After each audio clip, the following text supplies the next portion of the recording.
Rijal itu laki-laki, bukan pemimpin. Kalau bahasa kita kan rijal itu pemimpin kalau terjemahannya, tapi aslinya jauh lebih dari sekedar laki-laki karena Al-Quran menggunakan frase yang lain untuk laki-laki, ya, namanya zukuroh. Zukuroh itu laki-laki yang punya jenis kelamin doang. Dikit-dikit nelpon bapak ibu, dikit-dikit nggak ada cowok-cowoknya, nggak ada keren. Mungkin kebanyakan dikirimi makanan yang banyak gulanya, ya mungkin. Bilang sama ayah bundanya, abi uminya, stop makanan yang nggak sehat. Bilang sama dia gitu. Kalau mau kirim saya, kirimi madu, habatus sauda, minyak zaitun, gitu-gitu loh. Keren tuh. Itu kenapa? Persiapan masuk surga abi. Loh kenapa? Kan madu minum. Jangan kirimi minuman-minuman yang isinya gula tok itu. Itu baru jadi laki-laki, baru jadi cowok gitu loh. Kemarin saya ketemu bapak-bapak. Iya Ustaz, dia bawa Ustaz. Dia bawa jualan. Apa istilahnya tuh? Sendal. Kan gede tuh tasnya itu kan, yang dari mana gitu, Sukabumi atau apa gitu.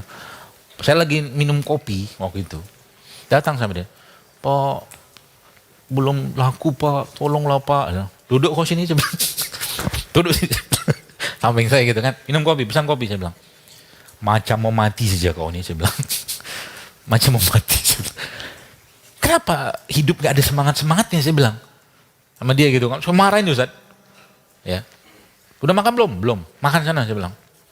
Saya keras-kerasin aja gitu kan. Terus apa namanya, sampai akhirnya dia dapat kopi, bahagia dia Ustaz. Dikasih kopi. Gitu kan.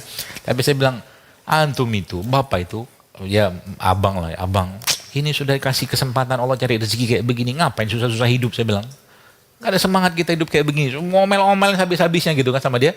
Dan saya tahu, nah, orang namanya pedagang gitu kan. Yang namanya pedagang, yang bahagiakan dia apa? Dagangnya dibeli kan. Ya kita beli aja. Dagangannya dibeli sebagian gitu kan, sudah bahagia dia. Tapi paling tidak saya bilang, jangan gitulah hidup gitu loh. Dikit-dikit ngeluh, dikit-dikit ngomel, dikit-dikit ngadu. Gak ada cerita laki-laki begitu. Ya. Jadi mulai sekarang, tuh makanan-makanan yang bikin lemah tadi, yang bikin comfort, testosteron menjadi estrogen itu stop. Kalau Anda mau jadi laki-laki, rijal, qawam itu kan kepemimpinan. Dia inisiator, iya, konseptor, iya, eksekutor, iya, pemimpin, iya. Bukan cuma pemimpin dalam bahasa terjemahan itu, bukan. Iya, enggak, gitu loh. Gitu, tegas. Ya, enggak lebay-lebay. Ya, tepuk dikit, gitu kan. Bukan marah-marah, baper, gitu. Tenang aja gitu loh. Serius gitu ya. Dan itu ngefek dengan makanan teman-teman sekalian. Ngefek, jujur saya katakan ngefek banget dengan makanan. Bahkan terakhir saya baca itu, bukan baca, itu ada satu kisah. Ini menarik. Suatu hari saya pas ada lagi acara lah gitu kan, terus ada reporter juga, dia cerita, dia bikin acara ruqyah. Terus dia cerita ke saya, Ustaz. Dia bilang gini, Dok, kemarin ada kejadian lucu deh. Oh ya, apaan? Dia bilang. Jadi ada pasien, ada orang lah, ya mungkin kena sihir seperti itulah, diruqyah lah gitu kan. Selesai diruqyah, dia baiklah gitu kan, setelah dengan reaksi-reaksi macam-macam. Nah, menariknya, habis dari ruqyah itu dikasih tempe, Ustaz. Kasih tempe. Dan subhanallah, ya, yang terjadi setelah dikasih tempe itu dia bereaksi seperti waktu dia diruqyah. Dia bereaksi seperti dia diruqyah. Saya tanya, analisa ustadznya apa? Saya bilang, analisa dia, jin itu nggak suka dengan makanan sehat. Oh iya, gitu. Ya, jadi yang kalau bahasa di sini kita terjemahkan lagi dalam bahasa yang lebih saintifik, ya, makanan-makanan olahan itu akan mempengaruhi makhluk-makhluk yang ada dalam perut kita atau bakteri tadi sehingga nggak seimbang, berubah. Ya, pasti moodnya berubah. Ini mungkin kita pikir cuman begini doang, tapi kalau Anda baca risetnya, ini menaikkan mood loh minuman kayak gini. Kenapa ada bakteri? Karena bakteri tadi, salah satu fungsinya adalah meningkatkan, ya, atau mereka lah produsen hormon bahagia yang ada di sini. Mereka produsen. Artinya Pak, kalau mereka dimasukin dalam tubuh kita, bakteri-bakteri baik ini kita masukin, itu yang pertama. Yang kedua apa? Kalau dia dikasih makanan yang benar, apa real food kayak begini, insya Allah banyak penyakit bisa hilang dan mood kita akan terjaga. Semudah itu sebenarnya. Ya, sesederhana itu dipuasakan. Ya, maka kalau tools tanda kutip puasa ini dipakai di kita, ya. Kalau orang barat mereka nggak kenal puasa seperti kita, maka mereka menyebutnya intermittent fasting. Nanti diberi jeda, ya diberi jeda antara jam makan sama jam puasanya. Ya. Dan yang menarik ya semakin lama, ya semakin diperpanjang sampai 24 jam bahkan 48 jam, itu Masya Allah efeknya luar biasa. Bahkan level testosteron pada orang yang berpuasa 24 jam itu naik signifikan. Ya, jadi nggak makan tapi minum. Dan dibantu dengan makanan-makanan yang bisa meningkatkan proses namanya self eating atau makan. Jadi tubuh kita itu bisa memakan sel-sel yang rusak sendiri namanya autofagi. Dengan cara apa? Dengan cara mengkonsumsi makanan-makanan atau produk yang bisa meningkatkan itu. Contohnya apa? Paling gampang kunyit. Kunyit, jahe, kemudian ada lagi namanya kayu manis. Kayak gini kan nih kunyit nih. Ini jahe.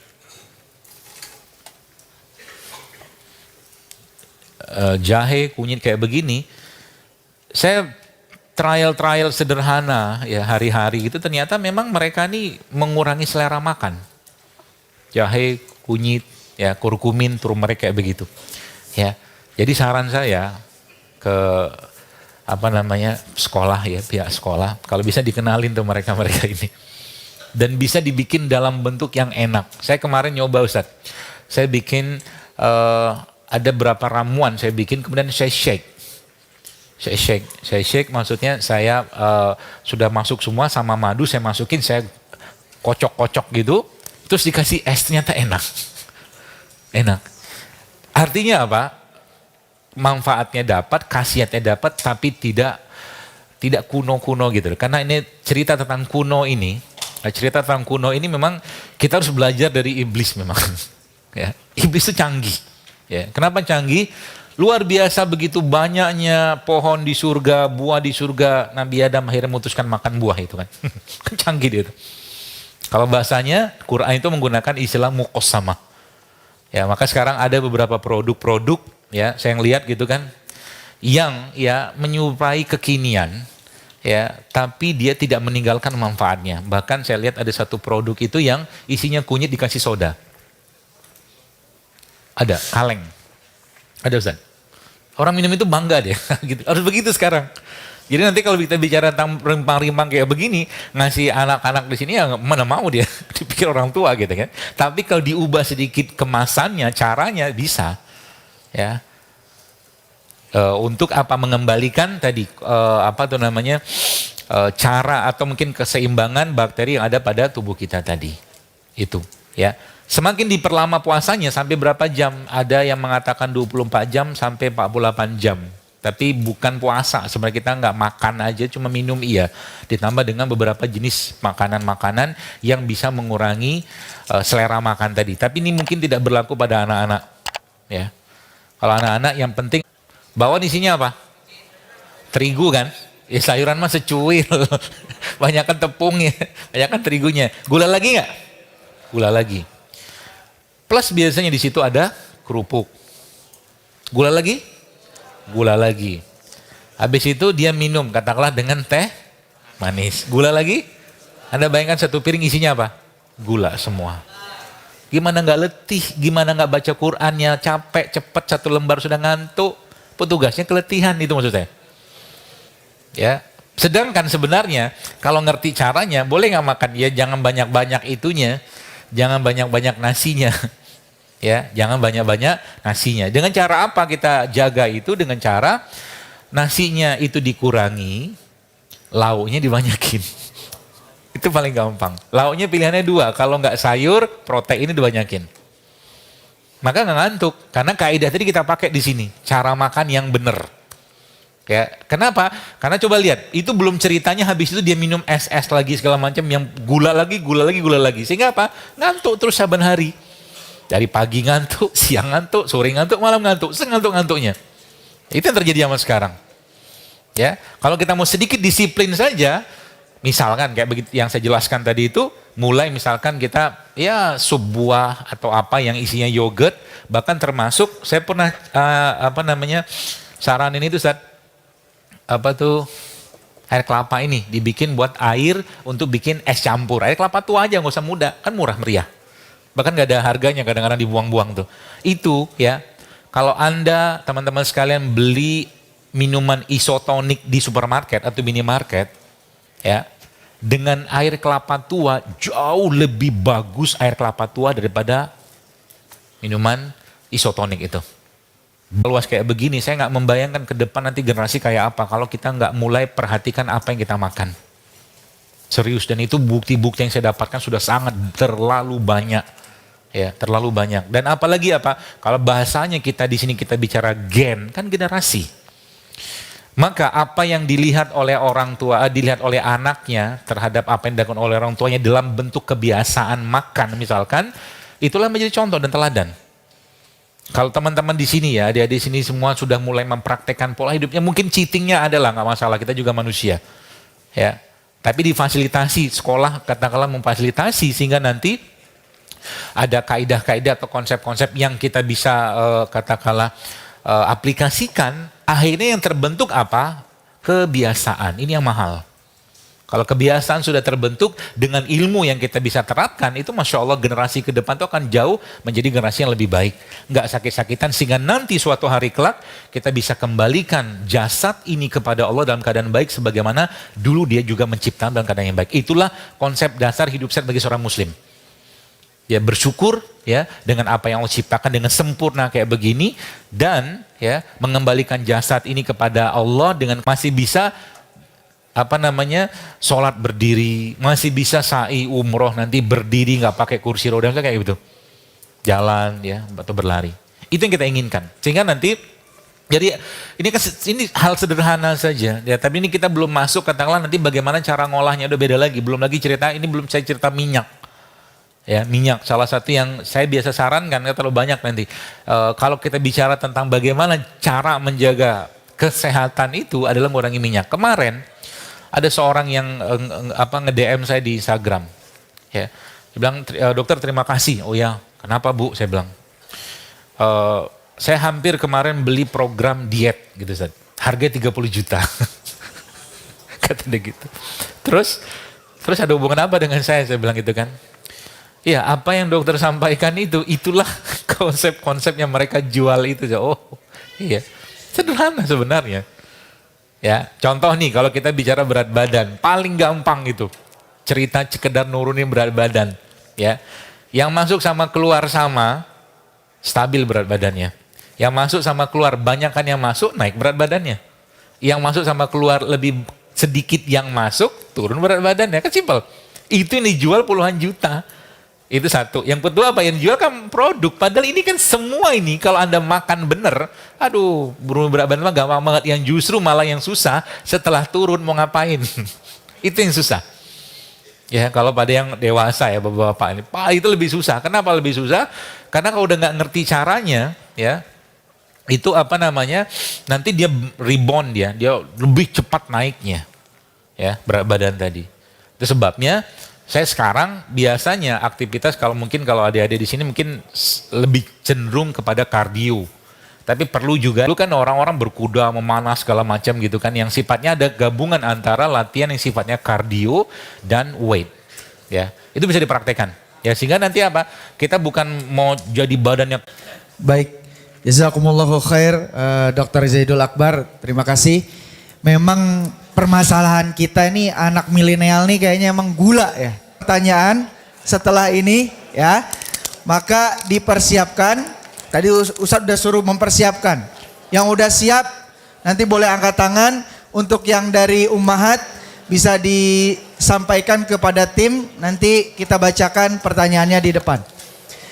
Baik, sesi yang pertama insya Allah dari Ustadz Asbur. Tafadhol Ustadz.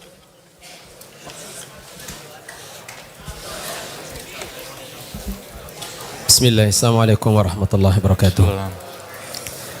Pak Dokter, kami selaku praktisi pendidikan terkadang tidak terlalu konsen untuk fokus memperhatikan atau melihat makan dan makanan sehat di dunia pendidikan.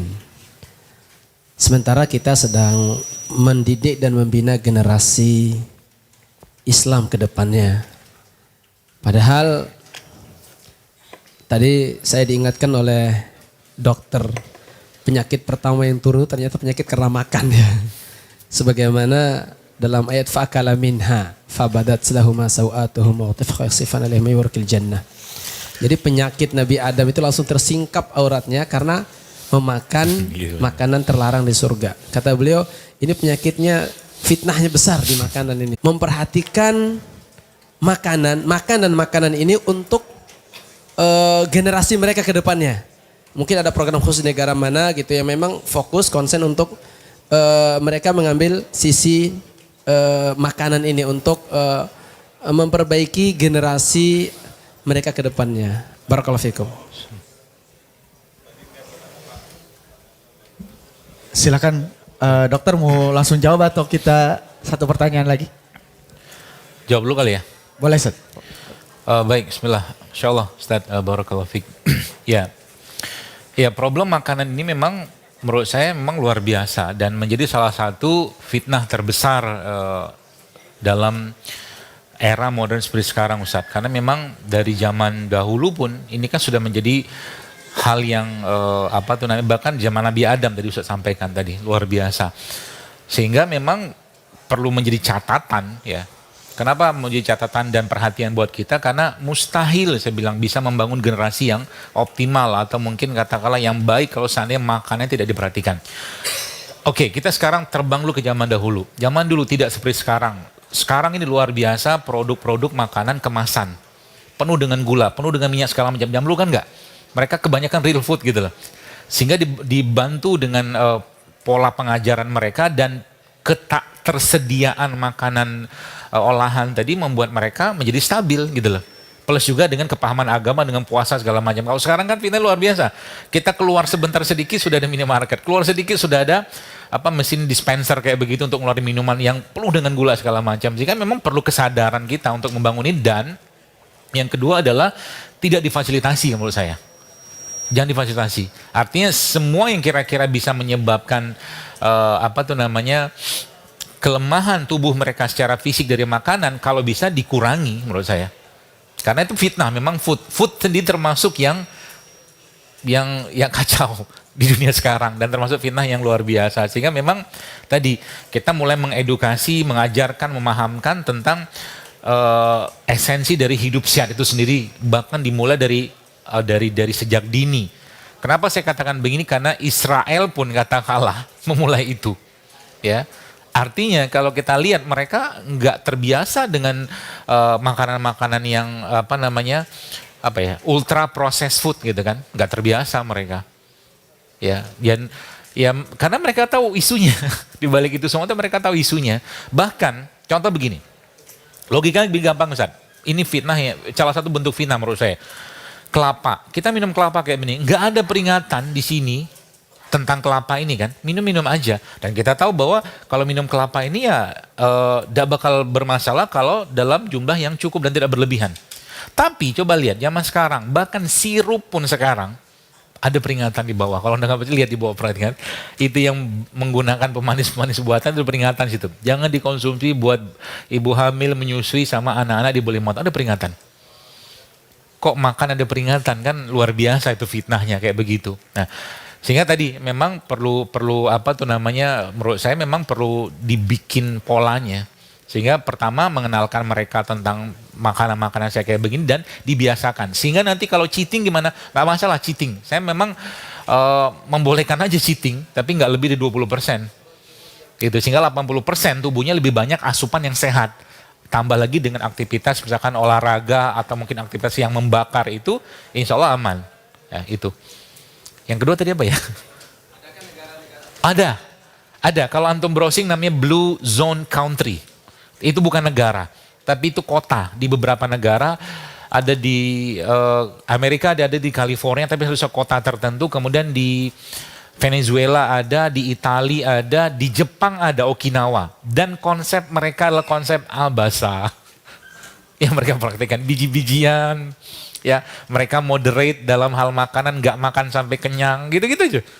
Ada, kalau kita lihat Blue Zone namanya. Dan menu yang mereka pakai itu tadi, biji-bijian, dan mereka mengurangi karbo, dan mereka makan real food, makan yang benar-benar produk asli semua. Sehingga yang terjadi, itu Blue Zone itu, itu mereka, apa istilahnya itu ya, punya usia harapan hidup bisa sampai 70, 80, bahkan 90 tahun.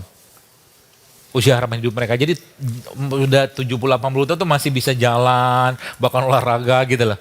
Dan itu emang tadi, kembali ke real food tadi memang kebanyakan itu. Begitu. Barakallahu fiik Ustaz. Baik selanjutnya Ananda, fadhil.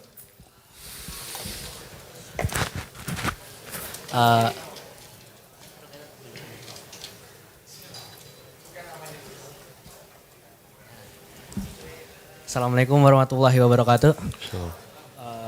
Nama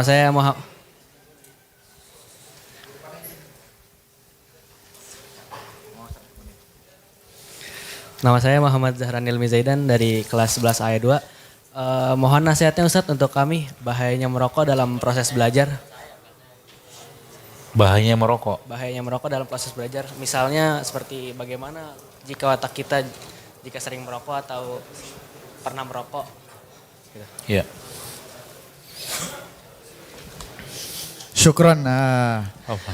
Mungkin rokoknya yang dimaksud mungkin semua Ustaz. Ada rokok yang biasa, ada yang vape. Sekarang Ya. ini kan lagi ramai ini.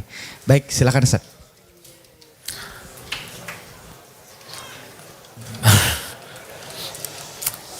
Gini, sesuatu yang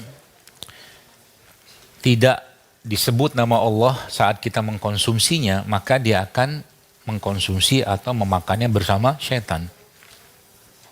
Sekarang saya tanya, yang ngerokok, baca bismillah nggak sebelum merokok? Baca nggak? Mau rokok ini, mau rokok apa, pape itu, nggak baca bismillah. Artinya apa? Itu tadi. Jadi pastikan kalau mau merokok, bacalah bismillah. Basmalah gitu ya. Itu simpelnya. Tapi lagi-lagi saya katakan, ya, semua yang kalau kayak saya menggunakan kaidah tentang pengolahan pada produk gitu ya. Kita tahu rokok itu ya, rokok aslinya kan dari tembakau. Aslinya tembakau itu bagus, tembakau yang asli ya, daun itu ya. Tapi sudah masuk pengolahan kayak begitu, jadi kalau berarti dokter menyarankan kami mengkonsumsi tembakau, iya minum air rebusan tembakau aja daripada ngerokok. Itu lebih bagus. Ya, kalau tetap pengen makan kan pengen tembakau kan, bukan rokok gitu kan itu. Tembakau aja, direbus air tembakaunya jadi minuman wedang. Wedang tembakau namanya. Ya. Tapi yang jadi masalah adalah rokok itu ya pengolahan yang mereka lakukan di situ menyebabkan atau menjadikan rokok itu bukan cuma tembakau doang isinya. Kan sudah saya bilang tadi, kalau ada produk ada peringatan, berarti produk itu hati-hati bahkan berbahaya kan. Tadi saya katakan misalkan tadi minum sirup saja misalkan ada peringatan, kan aneh. Ya. Apalagi rokok ada peringatan kan di bawahnya. Ada, artinya kalau masih juga mengkonsumsi itu, saya nggak tahu namanya dalam Islam apa, jahil kah, zolim kah, saya nggak tahu.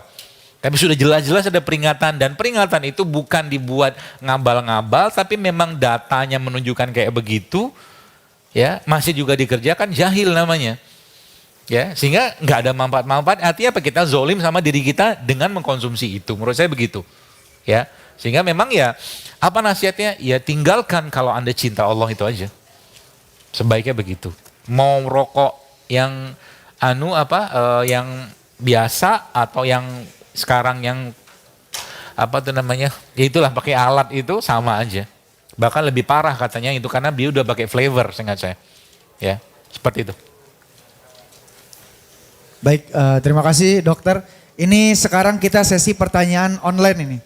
Ada pertanyaan dari salah satu wali murid. Saat ini di masyarakat sedang beredar pemanis pengganti gula yang berasal dari tumbuhan alami nama stevia. Yeah. Apakah ini aman untuk digunakan sebagai pengganti gula pasir atau tidak? Terima kasih dokter. Iya, stevia itu daunnya kecil ya, mungkin kayak daun, dibilang kelor nggak, gedean sedikit daripada daun kelor. Dia kalau dimakan manis banget stevia itu, ya. Kalau ditanya apakah dia bisa digunakan sebagai pengganti gula pasir misalkan sebagai pemanis, ya jawabannya bisa. Ya, bahkan kalau Anda bikin teh dikasih daun stevia itu udah manis tuh. Ya, ada yang mengatakan manisnya sampai 200 kali lipat daripada gula, katanya begitu. Manis banget. Sampai kadang-kadang kerasa pahit tuh daun. Ya, nanti kalau ketemu bahkan pas tadabur alam tuh biasanya tumbuh liar itu daun. Ya, jadi boleh-boleh saja, cuman kalau saya pribadi lebih senangnya kita mulai sekarang membiasakan lidah kita atau tubuh kita untuk tidak berkenalan dengan mereka-mereka yang sifatnya pemanis untuk mengembalikan rasa yang aslinya. Contoh begini, minum teh tawar aja. Manisnya dapat dari mana? Dari madu misalkan. Minum teh, habis itu minum madu kan manis juga. Misalkan kayak begitu. Atau kalau tidak misalkan pakai madu sebagai pemanisnya, boleh nggak? Boleh aja. Stevia boleh nggak? Boleh. Tapi maksud saya minuman-minuman tadi itu kita minum dalam kondisi apa ya, seasli-aslinya dia. Kopi misalkan. Ya, saya dulu ketika nggak tahu ilmunya ya kopi kadang-kadang yang campurlah ini itu segala macam. Tapi ketika sudah tahu ilmunya ya kopi pahit aja. Ya, justru malah itu jauh lebih baik. Ya, seperti itu. Kalaupun pengen pemanis maka cari pemanis-pemanis alami. Ya, stevia termasuk salah satunya. Jadi boleh-boleh saja. Gitu. Baik, pertanyaan selanjutnya mungkin Ahlan.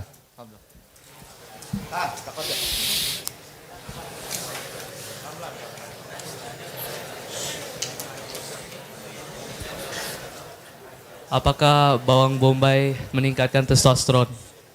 Hah? Meningkatkan apa? Apakah bawang bombay meningkatkan testosteron? Testosteron. Ya. Oh. Keren nih pertanyaan. Apakah bawang bombay meningkatkan testosteron? Jawabannya saya nggak tahu, belum baca. Tapi kalau kunyit, iya. Kunyit habatus sauda tuh iya. Tapi kalau bombay saya belum. Tapi sepertinya kalau pakai analisa dari berbagai sudut pandang yang lain, dia juga akan meningkatkan itu. Karena apa? Tadi bahasa saya di awal tadi saya sampaikan bahwa ada enzim dalam tubuh kita yang mengkonvert testosteron menjadi estrogen. Ya, kalau kelebihan lemak. Dan bawang ini kan salah satu produk pangan yang memang punya efek untuk menurunkan lemak atau kolesterol yang berlebih dalam tubuh kita.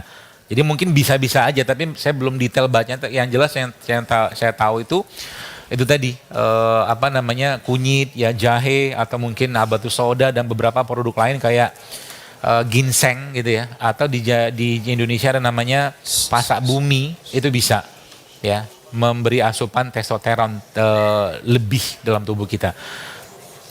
Sebenarnya nggak perlu pakai asupan sebenarnya. Kalau teman-teman baca, berjemur tuh meningkatkan testosteron. Berjemur di bawah sinar matahari pada waktu tertentu ya, dan tidak lama itu juga memicu produksi testosteron. Begitu. Baik, selanjutnya dari Ustadz Tri Soehartono, tafadhol Ustadz.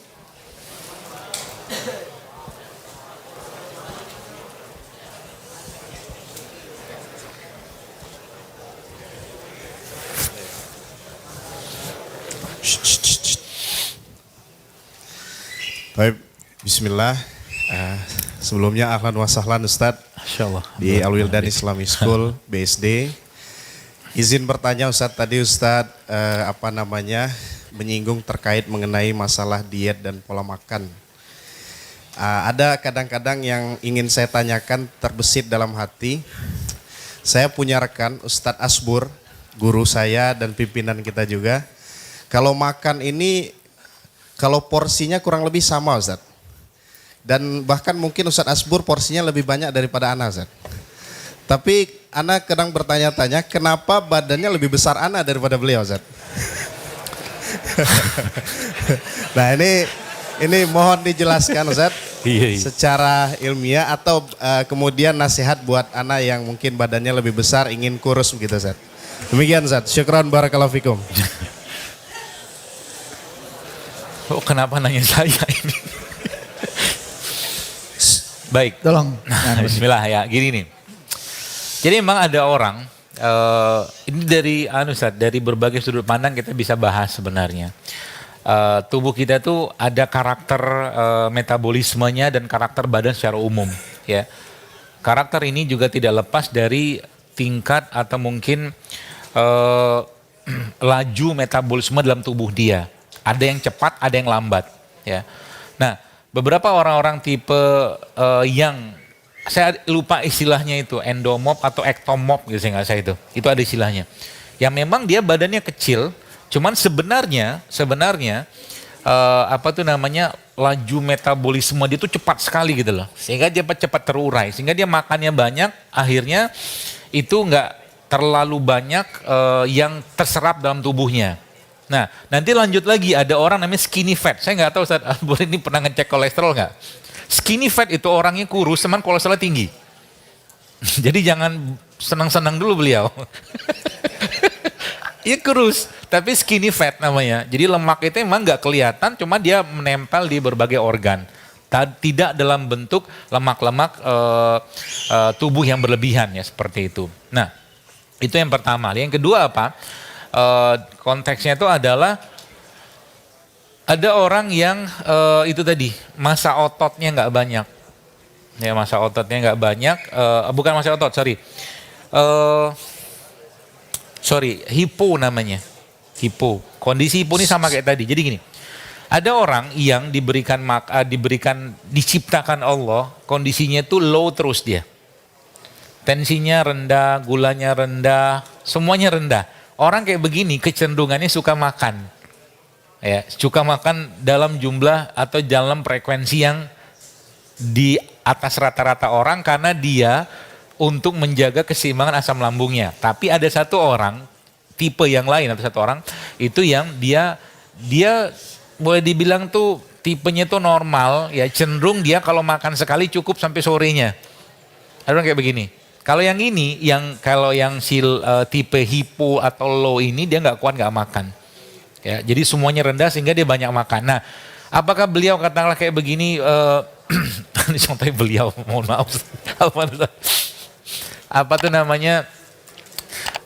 Tipenya itu cenderung ke hipo atau low? Menurut saya sih iya kemungkinan. Ya, cuman akhirnya tadi karena metabolismenya tinggi, jadi tapi dia tidak terserap dengan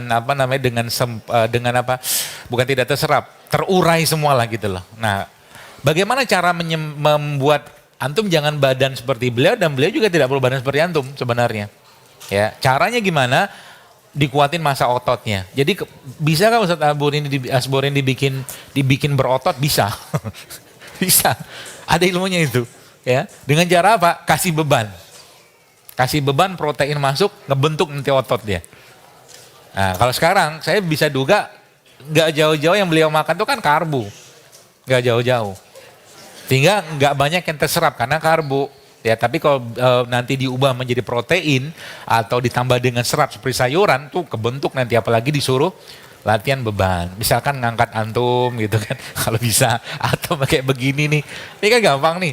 Ini katalah air mineral kayak begini ya kita angkat. Satu kali mah oke, tapi kalau 2 kali, 3 sampai 50 kali begini, kan pegel di sini. Nah, pegelnya ini, sakitnya di sini akan membentuk massa. Tergantung yang kita mau bentuk yang mana, gitu Zat. Jadi bisa beliau tuh namanya kita permak sedikit badannya. Antum juga bisa. Kalau fase antum ini masuknya bukan pada fase cutting, tapi bulking namanya. Kalau beliau, kalau antum ini cutting dulu. Dipangkas dulu, isi, kalau beliau udah masuk fase bulking. Plus juga dengan ya bulking itu udah diisi gitu loh. Nanti ketemu tuh. Ya, seperti itu. Wallahu a'lam bishawab. Baik, insya Allah tersisa 2 pertanyaan lagi. Pertanyaan selanjutnya perwakilan dari Ummahat yang di belakang diwakili oleh Ustaz Mugi ya. Ya, fadhil Ustaz Mugi.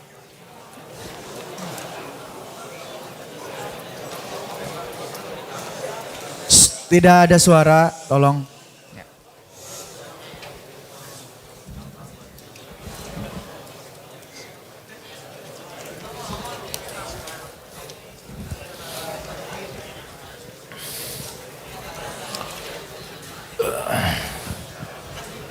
Bismillah. Izin bertanya Ustaz. Assalamualaikum warahmatullahi wabarakatuh. Di tangan anak ada 4 pertanyaan Ustadz, satu-satu anak akan bacakan. Assalamualaikum dok. Qadarullah kakak ipar saya, laki-laki, umur 54 tahun, divonis kanker darah atau AML. Sebelumnya autoimun. Dokter menyarankan kemo. Akan tetapi beliau lebih memilih ikhtiar dengan antara lain taubat, tahajud, doa kepada Allah, meminta pertolongan, membaca Al-Fatihah 30 kali sehari. Seperti di YouTube, dokter. Puasa Nabi Daud, diet ketat, no gula, tepung, minyak. Apa lagi nih? Dan mengkonsumsi habatus sauda, propolis, jus, dan lain-lain. Obat-obatan sudah dihentikan dari dokter autoimun. Alhamdulillah sudah tidak flare lagi. Namun sudah beberapa kali transfusi darah karena HB rendah. Kadang juga trombosit yang rendah. Apakah ada ikhtiar lain yang bisa kami lakukan, dok? Golongan darahnya A. Pertanyaan kedua, sebaiknya konsumsi kurma muda atau ajwa. Yang ketiga, berapa sendok minimal madu yang boleh diminum oleh penderita AML dalam sehari? Jazakumullah khair, Ustadz. Banyak. Iya baik, bismillah. Tentunya kita mendoakan beliau agar Allah berikan kesembuhan. Dengan kesembuhan yang sempurna. Baik, yang pertama ya berkaitan dengan penyakit kanker darahnya itu. Prinsip yang harus kita pahami dan harus kita pegang kuat-kuat dalam benak pikiran kita tentang kesembuhan, ya. Bahwa kesembuhan itu mutlak milik Allah, itu prinsip utamanya. Maka jangan pernah menggantungkan sesuatu kesembuhan itu kepada apapun siapapun, apapun terapinya jangan. Allah nggak suka diduakan kayak begitu karena kalau kita letakkan harapan itu pada atau mungkin pada barang atau mungkin terapi atau seseorang, maka Allah akan semakin jauh dari kesembuhan tadi. Makanya Allah sudah jelaskan dalam Al-Quran, wa iza maritu fahuwa yashfin, kata Allah, dan kalau aku sakit Allah yang menyembuhkan, seperti itu. Nah ini mungkin nasihat pertama saya, sehingga nanti ketika sembuh pun ya bisa jadi kesembuhan dari hal-hal yang sepele mungkin, dan itu sering saya temukan ya. Kemudian yang kedua, alhamdulillah saya kira mungkin sudah benarlah polanya tadi, tapi mungkin satu lagi yang mungkin saya sarankan dengan beliau ya adalah dengan menggunakan gini. Dalam Al-Quran kata syifa itu ya lebih dominan didominasi oleh Al-Quran itu sendiri. Jadi kalau kita bicara fisik ya, kita bicara fisik, maka bahasa fisik atau bahasa istilahnya itu bahasa penyembuhan secara fisik itu hanya diwakili oleh madu dalam Al-Quran, syifanya tadi. Ya, maka coba sampaikan pada beliau untuk berobat dengan Al-Quran. Ya, mungkin dalam bentuk ruqyah atau mungkin membacakan ayat-ayat penyembuhan yang sudah diajarkan Nabi SAW, itu adalah salah satu hal yang sangat utama, karena memang para ulama pun yang menyebutkan bahwa kalau seandainya sesuatu penyakit itu tidak bisa diobati dengan Al-Quran, maka akan sulit diobati dengan yang lain. Ya.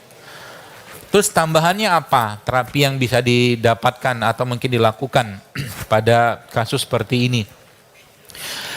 Ada satu tumbuhan sebenarnya, yang tumbuhan ini punya manfaat atau khasiat untuk mengatasi kanker darah seperti ini. Tumbuhan ini namanya tapak darah.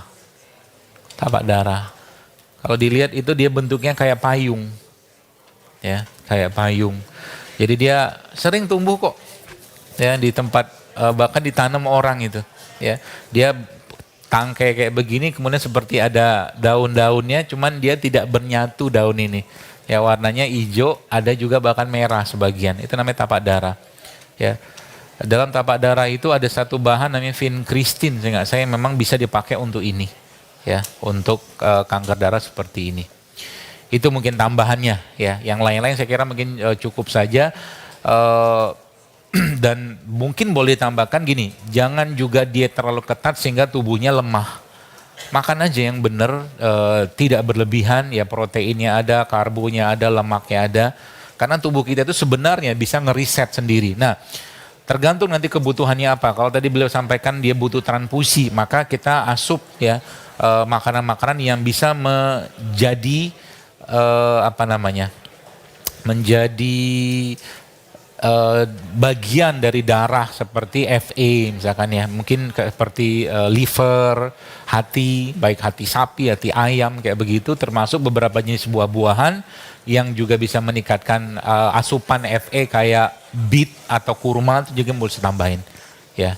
Itu ada lagi tadi sudah cukup, itu mungkin. Baik, cukup ya insyaallah. Ada satu pertanyaan spesial Ustadz. Ini kebetulan Syekh kita native Arabik tapi beliau bisa bahasa Indonesia. Akan bertanya satu pertanyaan saja, simple sebenarnya. Tafadhol Syekh Idris. Bismillah, assalamualaikum warahmatullahi wabarakatuh. طيب شكرا لحضوركم هنا أستاذ. أنا هذا pertanyaan sedikit. Allah Subhanahu wa taala قال في القرآن فيه شفاء للعسل. لكن الناس banyak minum madu لكن لا يشفى لأن العسل الآن أصبح غير أصلي في الأسواق. وأغلب الناس الآن تقول لك يعني هذا المنتج أصلي، هذا أصلي. السؤال هو كيف نعرف العسل الأصلي؟ Bagaimana kita tahu madu yang asli? Ya, khair. نعم هذا، شكرا بارك الله فيك أستاذ. Barakallah.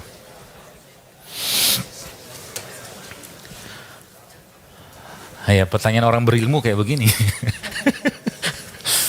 Baik, yang pertama beliau tentunya bertanya ya, Masya Allah, tentang orang sudah minum madu nggak sembuh-sembuh kan gitu.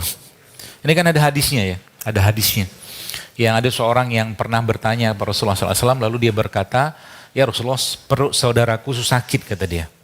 Lalu Nabi katakan, berikan madu kepadanya. Lalu dia kasih madu sama saudaranya tadi, kemudian dia balik lagi nggak sembuh. Ya Rasulullah belum sembuh, kata dia. Karena dia begitu. Lalu sampai 3 kali tuh, sampai 3 kali. Ini ada pelajaran banyak dalam hadis ini sebenarnya menurut saya pribadi.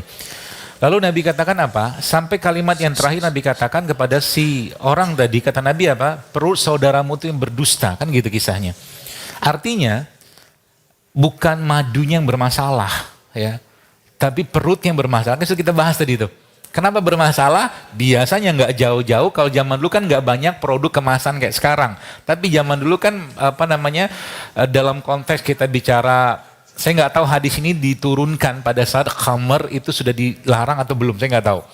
Ya, tapi salah satu penyebab biang keroknya bakteri dalam tubuh kita atau dalam pencernaan kita itu bermasalah, itu salah satunya khamar atau alkohol. Ya, nah tapi sisi yang lain biasanya nggak jauh dari serat. Jadi kalau ternyata kenapa madunya tidak berperan atau tidak bermanfaat, fihi syifa'ul linnas, kata beliau sampaikan tadi dalam Al-Quran itu, ya karena memang banyak racun masih dalam tubuh kita, Syekh. Masih banyak perlu kita perbaiki, dan salah satu yang paling banyak masalah dalam tubuh kita itu tadi, mungkin bahasa tentang gula olahan tadi itu, ya kebanyakan itu. Jadi minum madu nggak ada faedah. Sama juga dengan kisahnya Ibnu Qayyim al-Jauziyah waktu beliau demam. Itu kisahnya kan masyhur sekali. Beliau demam lalu berada di sekitar Masjidil Haram, kemudian beliau minum air Zam-Zam. Habis minum Zam-Zam turun demamnya. Kita minum sudah 1 liter, 2 liter, 2 liter, 3 liter nggak turun-turun juga. Ya, kenapa? Karena memang karakter, mungkin tingkat keimanan kita jelas beda sama beliau, yang pertama. Yang kedua, lagi-lagi saya sampaikan, gini, prinsipnya mereka ini akan cepat sekali memberikan efek, entah itu madu, entah itu habatus sauda, entah itu zaitun, segala macam, kalau badan kita itu sudah bersih gitu, intinya gitu aja. Jadi kalau lebih dari awal misalkan orang itu badannya terjaga, dia minum madu cepet tuh. Ya, apalagi tahu kaidahnya. Ya, nggak bisa cuma 1 sendok, 2 sendok, nggak bisa, dengan begitu banyak toksin dalam tubuh kita ini, maka susah bagi kita ya untuk cuma sekedar minum 1-2 sendok nggak cukup. Kadang-kadang kayak kemarin anak saya demam. Ya karena ya alhamdulillah Allah kasih ilmunya, dia demam saya kasih modalnya cuma ini tadi yang cairan probiotik itu tadi, saya kasih masuk dalam air, saya kasih madu, kemudian saya kasih habatus sauda, alhamdulillah masya Allah biiznillah habis itu turun demamnya. Ya kenapa? Tadi nggak cukup dengan satu jenis ramuan saja. Itu mungkin. Kenapa dia tidak berfungsi sebagaimana sebutkan Al-Quran, dan tentunya bukan Al-Quran yang keliru, kitanya masalah. Itu yang pertama. Lalu pertanyaan kedua, bagaimana cara kita mendapatkan madu yang asli, ya, atau mungkin madu yang benar, madu yang murni? Maka jawabannya mudah ini. Kita pakai kaidah hadis saja. Belilah madu atau dapatkan madu yang sanadnya jelas, perawinya jelas, dan matannya jelas.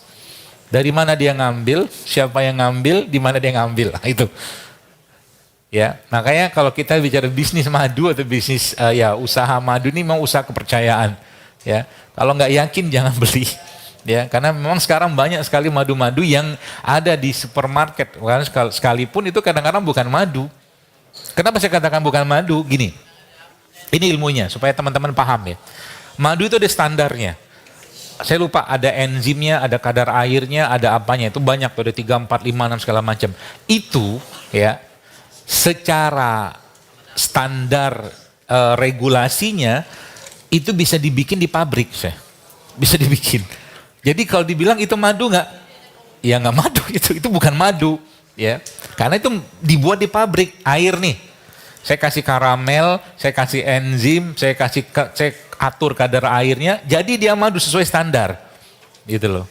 Jadi memang agak-agak susah ya kalau kita bilang ini bagaimana cara kita menentukan ini madu bener madu atau tidak, ya. Tapi tadi kaidah tadi bisa saya pakai, makanya kalau saya beli madu atau kita mendapatkan madu, coba tanya di peternakan madunya di mana, gitu. Ngambilnya gimana? Karena madu juga bisa rusak. Ya, madu itu bisa rusak dengan pemanasan cukup panas, bangsa suhu 90 atau 100 derajat Celcius sudah cukup banyak merusak enzimnya. Makanya tidak dianjurkan madu itu kan dipanaskan, nggak bisa. Ya, seperti itu mungkin. Jadi mudah-mudahan nanti ini kita bisa dapatkan ya, dan sekarang udah mulai banyak setahu saya yang jujur insya Allah peternak madu yang benar, begitu mungkin. Baik, jazakumullahu khair Dr. Zaidul Akbar, juga para penanya. Sebenarnya masih banyak pertanyaan termasuk dari anak-anak, teman-teman semua, siswa, juga dari yang online, juga dari asatidzah. Namun qadarullah waktu kita terbatas ya insya Allah. Maka kita insya Allah akan cukupkan ya pertemuan pada hari ini. Mungkin untuk menutupnya boleh Dr. Zaidul Akbar menutup dengan satu quote atau apa? Tafadhol Ustaz. Baik, bahasa yang sering saya pakai adalah jika sehat tak membuat kita makin taat, mungkin sakit jauh lebih baik untuk kita untuk sadar. Itu aja Ustaz. Masya Allah, dalam sekali Masya Allah. Baik, jazakumullah khair Dr. Zaidul Akbar serta seluruh audiens yang ada, baik yang ada di masjid di sini offline maupun juga yang online. Terima kasih sudah bergabung pada pagi hari ini. Insya Allah mudah-mudahan selanjutnya dokter bisa datang lagi di momen atau saat-saat yang akan datang. Maka bagi yang ingin bertanya nanti silahkan ya, dipersiapkan dari sekarang nggak apa-apa insya Allah. Baik, terima kasih semuanya. Jazakumullah khair, barakallahu fikum. Kita tutup dengan kafaratul majlis. Subhanakallahumma wa bihamdika asyhadu an la ilaha illa anta astaghfiruka wa atubu ilaik.